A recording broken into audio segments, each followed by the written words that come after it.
President Trump has already carried out many of Project 2025's directives on immigration. The outstanding items might hint as to what could happen next. The conservative plan to reshape government included a section on immigration written by Ken Cuccinelli, the former acting deputy secretary at the Department of Homeland Security during Trump's first term. Cuccinelli advocated for mandatory detention and said Congress should allocate funds for 100,000 beds in immigration custody and allow for ICE to hold people in tent facilities. Over the past year, ICE has opened several of these sites, including the East Montana Detention Facility at Fort Bliss in Texas.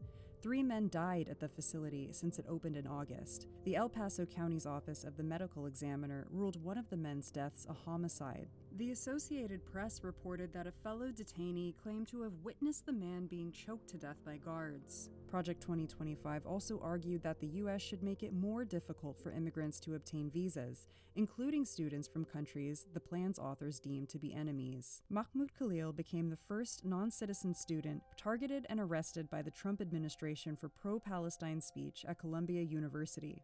In January, a federal appeals court delivered the Trump administration a victory in its efforts to deport him, saying Khalil should have appealed his removal order in immigration court before going to a federal judge. The Trump administration also ended temporary protected status for people whose countries have experienced recent crises, such as a natural disaster or war, and made it more difficult to get visas created to protect victims of crime. All tactics outlined in Project 2025.